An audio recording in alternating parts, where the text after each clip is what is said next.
ইয়াৰ উপস্থিত আজি আমাৰ সাংবাদিক বন্ধুসকল আৰু আমাৰ জিলা নিৰ্বাচনী বিষয়াৰ কাৰ্যালয়ৰ বিষয়ববীয়াসকল, আপোনালোকে ইতিমধ্যে গম পাইছে যে কালি অৰ্থাৎ 15 মাৰ্চত 4 বজাত ইলেকশ্যন কমিশ্যন অফ ইণ্ডিয়াৰ ফালৰ পৰা আমাৰ নিৰ্বাচনী শেডিউল আমাৰ যোৱাকালি ঘোষণা কৰা হৈছে। ইতিমধ্যে মই আপোনালোকক এনে ডেট কেইটা আকৌ এবাৰ জনাই দিওঁ। 16 তাৰিখ অৰ্থাৎ আজি ৰাতিপুৱা আমাৰ গেজেট নটিফিকেশ্যন পাব্লিছ কৰা গৈছে আৰু আজিৰ পৰাই আমাৰ নমিনেশ্যন কৰিব পৰা ব্যৱস্থাটো আৰম্ভ কৰি দিয়া হৈছে আৰু ফৰ্ম 1ত আমি ইতিমধ্যে নটিচ ইছ্যু কৰি দিছোঁ। লাষ্ট ডেট অফ নমিনেশ্যন হ'ল আমাৰ 23 তাৰিখ সোমবাৰ আৰু আমাৰ স্ক্ৰুটিনিৰ ডেটটো দিয়া গৈছে 24 তাৰিখ অৰ্থাৎ মঙলবাৰ আৰু last date for withdrawal of কেণ্ডিডেটছে এইটো ৰখা গৈছে 26 তাৰিখ অৰ্থাৎ বৃহস্পতিবাৰ। আৰু আমাৰ আপোনালোকে হয়তো ইতিমধ্যে গম পাইছে যে আমাৰ নিৰ্বাচনৰ দিন ভোটৰ দিন অৰ্থাৎ ডেট অফ পোল আমাৰ 9 এপ্ৰিলত দিয়া গৈছে, 9 এপ্ৰিল অৰ্থাৎ বৃহস্পতিবাৰ আৰু আমাৰ কাউণ্টিং হ'ব 4 মে, এইটো হ'ল সোমবাৰ। The date before which election shall be completed, মানে আমাৰ ইলেকশ্যনৰ গোটেই সম্পূৰ্ণ প্ৰক্ৰিয়াটো 6 মে'ৰ ভিতৰত কমপ্লিট হ'ব। এইখিনি ইতিমধ্যে আপোনালোকে জানে যে এইখিনি আমাৰ যিটো আমাৰ শেডিউল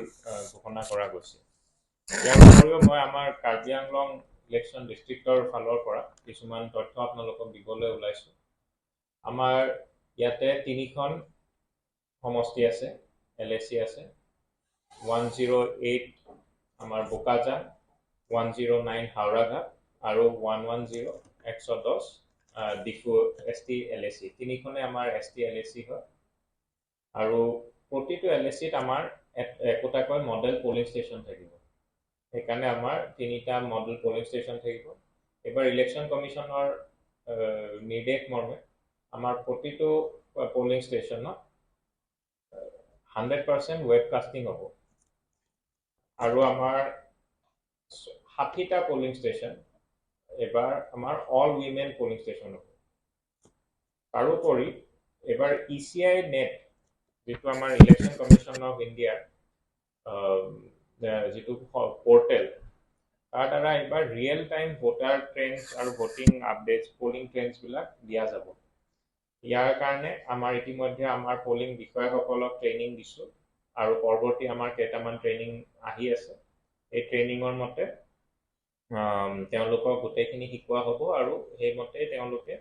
এবাৰ অনলাইন বা আমাৰ পৰ্টেলটোৰ মাধ্যমেদি তেওঁলোকে গোটেইখিনি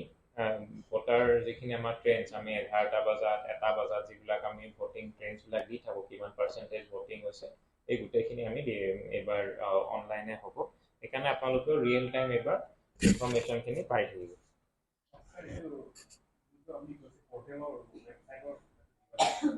ECI নেট আপোনালোকে জাষ্ট গুগল কৰিলে হ'ল ECI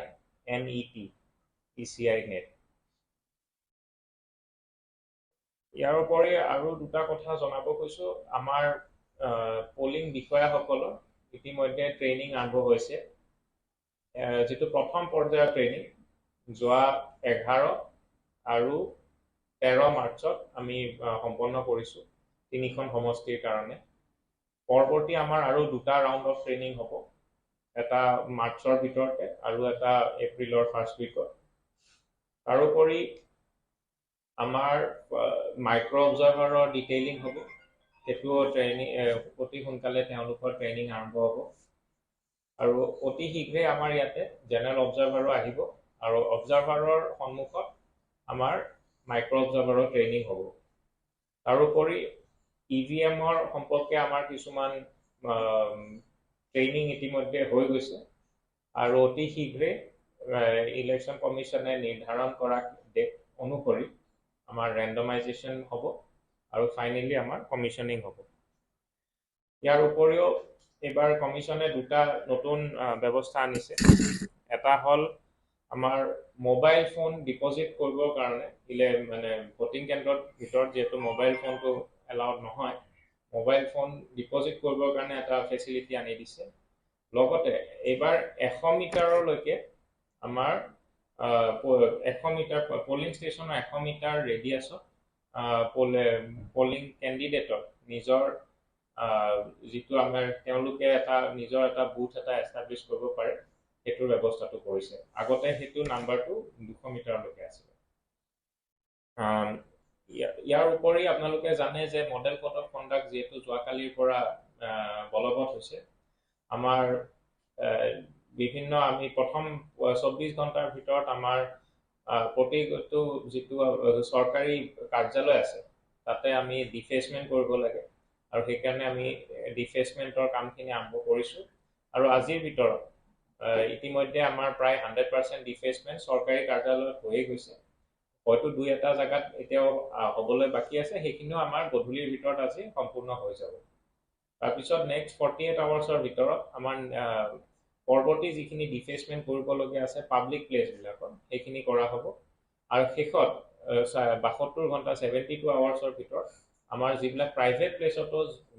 কাৰোবাৰ অনুমতি নোহোৱাকৈ যদি কিছুমান পলিটিকেল কেম্পেইন পোষ্টাৰ বা কিবা ফটো আছে সেইবিলাকো আমি আঁতৰাই দিয়াৰ ব্যৱস্থাটো কৰিম আৰু আমাৰ FST SST এইবিলাক ইতিমধ্যে এক্টিভ হৈ গৈছে ফ্লাইং স্কোৱাড আৰু আমাৰ ষ্টেটিক সাৰ্ভেইলেন্স টিম পুলিচৰ লগতো আমি যোগাযোগ ৰাখিছোঁ তেওঁলোকৰ আমাৰ কিছুমান ব্যৱস্থা লৈ আছে যাতে আমাৰ ইলেকশ্যনটো আমাৰ এইবাৰ সম্পূৰ্ণৰূপে ফ্ৰী এণ্ড ফেয়াৰ আৰু কোনো ধৰণৰ বাধা বিঘিনি নোহোৱাকৈ যাতে আমি সম্পূৰ্ণ কৰিব পাৰোঁ মোৰ ফালৰ পৰা এইখিনি আছিল আপোনালোকৰ যদি কিবা প্ৰশ্ন আছে কৰিব পাৰে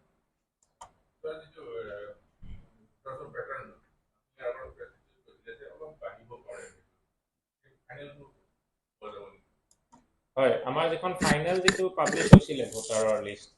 সেইখনত আছিলে ফাইনেল পাব্লিছ হোৱাটো হ'ল এইটো 5,30,665 আমি যদি যোৱাবাৰটো চাওঁ এইটো 5,00,000 কিবা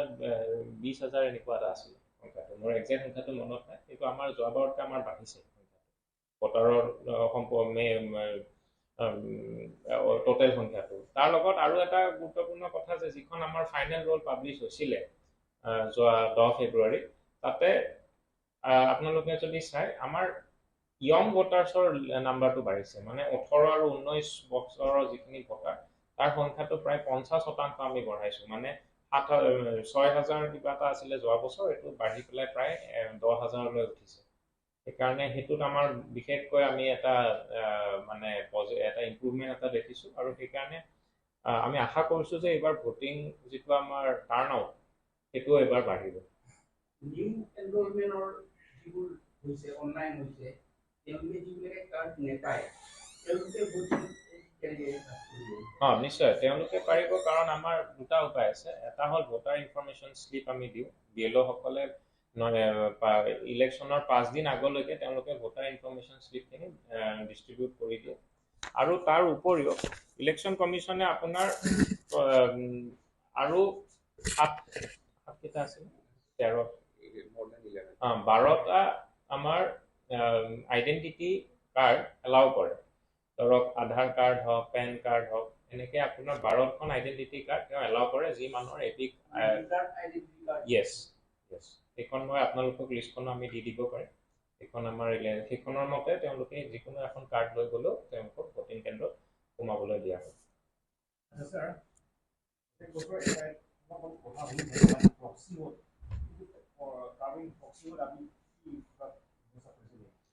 প্ৰক্সি মানে বেলেগে কাজ কৰি দিয়া এইটো এবাৰ আমি বহুত মানে এইটো গুৰুত্ব সহকাৰে এবাৰ লোৱা গৈছে ইলেকশ্যন কমিশ্যনৰ ফালৰ প্ৰথম কথা এবাৰ স্পেচিয়েল ৰিভিজন হৈছে স্পেচিয়েল ৰিভিজন হোৱাৰ কাৰণে যিটো কমিশ্যনৰ ফালৰ পৰাই কৰা গৈছিল স্পেচিয়েল ৰিভিজনত আমি যিমানখিনি এনেকুৱা ভোটাৰ ওলাইছে যি ডুবিয়াছ ভোটিং বা বেলেগৰ নামত ভোটিং কৰা সংখ্যাটো বা যিবিলাক ডেড ভোটাৰ আছিলে ডেড ভোটাৰৰ নামত বেলেগ মানুহ আহি পেলাই ভোট দি থৈ যায় সেইবিলাক আমি এতিয়া কমাই দিছোঁ কাৰণ আমি বহুত এবাৰ কাটাৰ মানুহ আমাৰ যিবিলাক ডেড ভোটাৰ আছিলে বা এনেকুৱা কিছুমান শিফটেড ভোটাৰ আছিলে সেইখিনি আমি ফৰ্ম 7 দি আমি ডিলিট কৰি দিছোঁ তো প্ৰথম আমি ৰোল পিউৰিফিকেশ্যনৰ ওপৰত গুৰুত্ব দিছোঁ। দ্বিতীয় কথাটো হ'ল যে এইবাৰ প্ৰতিটো পলিং ষ্টেচনত আমাৰ ৱেবকাষ্টিং থাকিব। সেইকাৰণে এনেকুৱা কোনোবাই যদি মানে বদমাচি কৰিবলৈ চেষ্টাও কৰে, আমাৰ সহজে মানে আমি ৰিয়েল টাইম আমি চাই থাকিব পাৰিম, খবৰ পাম। তৃতীয়তে